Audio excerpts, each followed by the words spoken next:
محمدی city centre فتح گڑھ agency road royal پورہ سیالکوٹ۔ رابطہ محمد علی 030061337113، محمد عثمان 030061711415۔ اور ہم ان کو پیغام دینا چاہتے ہیں کہ آ کر دیکھ لو، اللہ کے فضل سے، رب کی توفیق سے عقیدہ ختم نبوت کی جو خدمت اہل حدیث کر رہے ہیں پاکستان کی سرزمین میں دوسرا کوئی نہیں کر سکتا۔ اور الحمدللہ عقیدہ ختم نبوت حقیقت میں عقیدہ اہل حدیث کا ہے، اور الحمدللہ ہر دور میں ہمارے اکابر، ہمارے اسلاف، ہمارے علماء، ہمارے بزرگ وہ اس عقیدہ کی خدمت کرتے رہے۔ میں خراج تحسین پیش کروں گا شیخ الاسلام فاتح قادیاں حضرت مولانا ثناء اللہ امرتسری رحمۃ اللہ تعالی علیہ، وکیل اسلام حضرت مولانا محمد حسین بٹالوی رحمۃ اللہ تعالی علیہ، امام الاشر حضرت مولانا حافظ محمد ابراہیم میر سیالکوٹی رحمۃ اللہ تعالی علیہ، سلطان المناظرین حضرت مولانا حافظ عبد القادر روپڑی رحمۃ اللہ تعالی علیہ، خطیب پاکستان حضرت مولانا محمد حسین شیخو پوری رحمۃ اللہ تعالی علیہ، شہید ملت حضرت علامہ احسان الہی ظہیر رحمۃ اللہ تعالی علیہ، شہید اسلام علامہ حبیب الرحمن یزدانی رحمۃ اللہ تعالی علیہ، مناظر اسلام حافظ محمد عبداللہ شیخو پوری رحمۃ اللہ تعالی علیہ، اور شیخ الحدیث و تفسیر حضرت مولانا محمد عبداللہ رحمۃ اللہ تعالی علیہ۔ یہ وہ اکابر ہیں، وہ اسلاف ہیں، وہ ہمارے سر کا تاج ہیں، جنہوں نے اپنے اپنے وقت میں عقیدہ ختم نبوت کی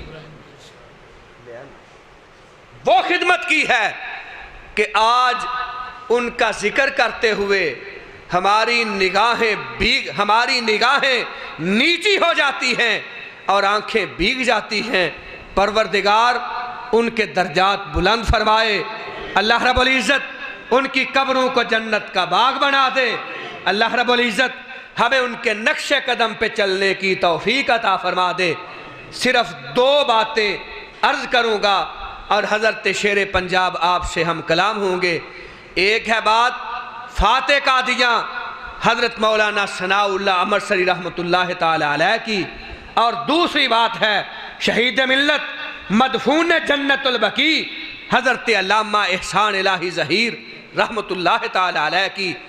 فاتح قادیاں شیخ الاسلام مولانا امرتسری رحمۃ اللہ تعالی علیہ، قادیاں میں تمام مکاتب فکر کا ختم نبوت کے عنوان سے جلسہ ہے، اس کانفرنس میں تشریف لے گئے۔ قادیاں کے مرزائیوں نے کہا کہ مرزا قادیانی جہنم مکانی مولانا ثناء اللہ رحمۃ اللہ تعالی علیہ کے ساتھ مبالغے کی موت نہیں مرا۔ اگر مولانا اس جلسہ میں، اس کانفرنس میں اس بات کا حلف دے دیں، قسم اٹھا کے کہہ دیں کہ مرزا میرے ساتھ مبالغے کی موت مرا تھا، اور اس کے بعد مولانا 1 سال زندہ رہ جائیں، ہم مرزا پہ لعنت کریں گے اور سرور کائنات کی ختم نبوت کے عقیدہ کو قبول کر لیں گے۔ مولانا امرتسری رحمۃ اللہ تعالی علیہ وہ رب کی برہان تھے، وہ شیخ الاسلام تھے، اس دور کے شیر پنجاب تھے۔ اسٹیج پہ جلوہ افروز ہوئے، خطبہ مسنونہ پڑھا اور فرمایا لوگو مجھ تک یہ بات پہنچی ہے کہ مرزا میرے ساتھ مبالغے کی موت نہیں مرا، اگر میں قسم اٹھا کے کہہ دوں وہ میرے ساتھ مبالغہ کی موت مرا تھا، مرزائی 1 سال میں زندہ رہ جاؤں، اس قسم کے بعد مرزائی مرزائیت کو چھوڑ کے سرور کائنات کی غلامی اختیار کر لیں گے۔ قادیاں کے قادیانیوں سن لو، مرزا میرے ساتھ مبالغہ کی موت مرا تھا، ذلیل اور رسوا ہو کے مرا تھا۔ وہ 1908 26 مئی ذلیل و رسوا ہو کے مر گیا، اور مولانا امرتسری رحمۃ اللہ تعالی علیہ اس کے ذلیل و رسوا ہونے کے 40 سال بعد تک زندہ رہے۔ سن 1948 میں سرگودا میں آ کے ان کی وفات ہوئی۔ فرمانے لگے وہ میرے ساتھ مبالغہ کی موت مرا تھا، میں حلف دے رہا ہوں، قسم اٹھا رہا ہوں، اور مرزائیہ سن لو، تم نے 1 سال کہا ہے، اللہ کے فضل سے میں ثناء اللہ کو 5 سال تک موت نہیں آئے گی۔ علماء تشریف فرما کہنے لگے حضرت موت کا تو کوئی پتہ نہیں، کس موڑ پہ آ جائے، کب بلاوا آ جائے، کب پیغام اجل آ جائے۔ فرمانے لگے علماء اکرام آپ ٹھیک کہتے ہیں، سچ کہتے ہیں، مگر سن لو میرا عقیدہ ختم نبوت پہ ایمان اور ایقان اتنا مضبوط ہے، کبریائی کی قسم اگر آج میں 50 سال کا اعلان کر دیتا، 50 سال تک بھی پروردگار مجھے کبھی موت نہ دیتا۔ اولئک آبائی فجئنی بمثلہم، لاؤ کس کے ماضی اور کس کے اکابر اور اسلاف میں مولانا ثناء اللہ رحمۃ اللہ تعالی علیہ کا نام ہے۔ مولانا ثناء اللہ الفضل بما شاہدت بہ الاعداء، تحدیث نعمت کے طور پہ کہتا ہوں، فضیلت وہ جس کی گواہی دشمن بھی دے۔ سرگودا میں ہم گئے، مولانا ثناء اللہ امرسری رحمۃ اللہ تعالی علیہ کے پڑپوتے ہیں، مولانا عرفان اللہ ثنائی حافظہ اللہ تعالی، آپ کو مبارک ہو۔ وہ سرگودا کی مرکزی جمعیت اہل حدیث کے آج بھی امیر ہیں الحمدللہ، مولانا کے پڑپوتے مولانا عرفان اللہ ثنائی صاحب۔ ان کی خدمت میں پہنچے ایک وفد کے ہمراہ، حضرت شیر پنجاب اس بات سے آگاہ ہیں۔ میں نے عرض کی کہ ہم مولانا کی قبر پہ جا کے ان کی درجات کی بلندی کے لیے دعا کرنا چاہیں گے۔ مولانا ثنائی صاحب نے ہمارے ساتھ مولانا عبید السلام صاحب کو بھیجا، مولانا عبید السلام صاحب کے بھائی کو بھیجا۔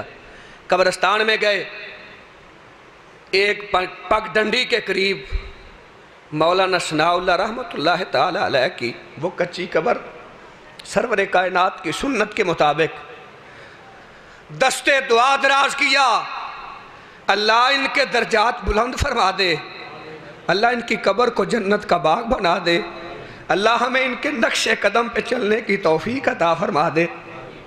فارغ ہوئے، ساتھ ہی ایک قبر حضرت مولانا کے قدموں میں بہت بڑی تختی لگی ہوئی سنگ مرمر کی، اور اس پہ لکھا ہوا جامع المعقول والمنقول، شیخ الحدیث والتفسیر حضرت مولانا مفتی صدر الدین دہلوی۔ میں نے عرض کی مولانا ثنائی صاحب سے، حضرت مولانا کے قدموں میں یہ قبر کس کی؟ لکھا ہوا ہے شیخ الحدیث جامعہ فاروقیہ کراچی، شیخ الحدیث جامعہ بنوریا کراچی۔ وہ غیر اہل حدیث مقلد احناف مولانا کے قدموں میں کیسے؟ کہنے لگے شاکر بھائی معاملہ اس طرح ہے کہ یہ مولانا صدر الدین دہلوی بہت بڑے احناف کے دیوبندی مکتبہ فکر کے جید عالم دین تھے، آخری عمر میں سرگودا میں تشریف لائے، ہمارے گھر آئے اور آ کر کہنے لگے آخری وقت قریب ہے، میں چاہتا ہوں ختم نبوت کے مجاہد کے قدموں میں مجھے جگہ مل جائے، میں مولانا کے قدموں میں دفن ہونے کی سعادت حاصل کرنا چاہتا ہوں۔ فرماتے ہیں ہم سارے خاندان نے مشورہ کر کے کہا کوئی بات نہیں، جگہ تو ہم نے اپنے بڑوں کے لیے رکھی تھی، مگر تیری ختم نبوت سے محبت کی وجہ سے یہ جگہ تیرے لیے وقف کرتے۔ آج بھی ان کے قدموں میں شیخ الحدیث مفتی صدر الدین دہلوی ان کی قبر ہے، اور کائنات کو یہ پیغام دے رہی ہے لوگوں عقیدہ ختم نبوت کی خدمت کسی سے سیکھنی ہے تو کسی اور سے نہیں، اہل حدیث کے سر خیل مولانا ثناء اللہ سے پوچھو۔ اور جہاں تک تعلق ہے شہید اسلام خطیب ملت مدفون جنت البقیع حضرت علامہ شہید رحمۃ اللہ تعالی علیہ کا، فرماتے ہیں جامعہ اسلامیہ مدینہ منورہ مدینہ یونیورسٹی میں آخری سال کا سٹوڈنٹ تھا، کتاب تحریر کی جو بعد میں چھپی، ان کی حیات مبارکہ میں بھی چھپی، آج بھی چھپ رہی ہے، نام ہے مرزائیت اور اسلام۔ مرزا غلام قادیانی اور اس کی ناپاک ذریت کے تابوت میں آخری کیل، مرزائیت اور اسلام۔ فرماتے ہیں کتاب مکمل ہو گئی، رمضان المبارک کا مہینہ تھا، 27ویں کی رات تھی، کتاب مکمل ہوئی۔ میں اللہ رب العزت کی بارگاہ میں نوافل سے فارغ ہو کے مسجد نبوی کے قریب میری رہائش تھی، اپنی رہائش پہ آیا، کتاب کو میں نے اپنے سرہانے کے نیچے رکھا، لیٹ گیا، آرام کیا، کیا دیکھتا ہوں؟ خواب کے اندر اللہ رب العزت نے مجھے ختم نبوت کے تاجدار حضرت محمد مصطفیٰ صلی اللہ تعالی علیہ وآلہ وسلم کا دیدار کروا دیا۔ فرماتے ہیں میں نے خواب دیکھا، میں مسجد نبوی میں ہوں، مسجد نبوی کے مین گیٹ سے اندر آیا، کیا دیکھتا ہوں؟ سرور کائنات کے روضہ انور گنبد خضرا کے دروازے کھلے ہوئے ہیں، اور دربان کہتے ہیں احسان الہی آؤ سرور کائنات کے روضہ انور پہ حاضری دے لو۔ فرماتے ہیں میں اندر گیا، عجیب منظر، سرور کائنات مصلی امامت پہ کھڑے ہیں، حضرت ابوبکر حضرت عمر رضی اللہ عنہما آپ کے پیچھے تشریف فرما، سرور کائنات امامت کروا رہے ہیں، صدیق و فاروق آپ کے پیچھے نماز ادا کر رہے ہیں۔ فرماتے ہیں میں جی بھر کے دیکھتا رہا، اور میں نے سوال کیا اس سرور کائنات کے روضہ انور کے دربانوں، تم روضہ انور کا دروازہ روز کیوں نہیں کھولتے؟ کہنے لگے احسان مبارک ہو، یہ ہر ایک کے لیے نہیں کھلا کرتا، یہ تیرے لیے کھلا۔ فرماتے ہیں یہ خواب، دربانوں کے یہ الفاظ میری سماعت سے ٹکرا رہے ہیں، ادھر مسجد نبوی سے آواز بلند ہوتی ہے اشہد ان محمد الرسول اللہ صلی اللہ تعالی علیہ وآلہ وسلم۔ فرماتے ہیں میں بیدار ہوا، مسجد میں گیا، نماز ادا کی، اللہ تعالیٰ کا شکریہ ادا کیا۔ صبح مدینہ یونیورسٹی میں اپنے استاذ مکرم مفتی اعظم حضرت شیخ ابن باز سے سوال کیا، حضرت میں نے یہ خواب دیکھی ہے۔ استاد فرمانے لگے احسان تجھے مبارک ہو، رب نے تیری ختم نبوت کی خدمت کو اپنی بارگاہ میں قبول فرما لیا۔ اللہ رب العزت ہمیں اپنے اکابر کے نقش قدم پہ چلنے کی توفیق عطا فرمائے۔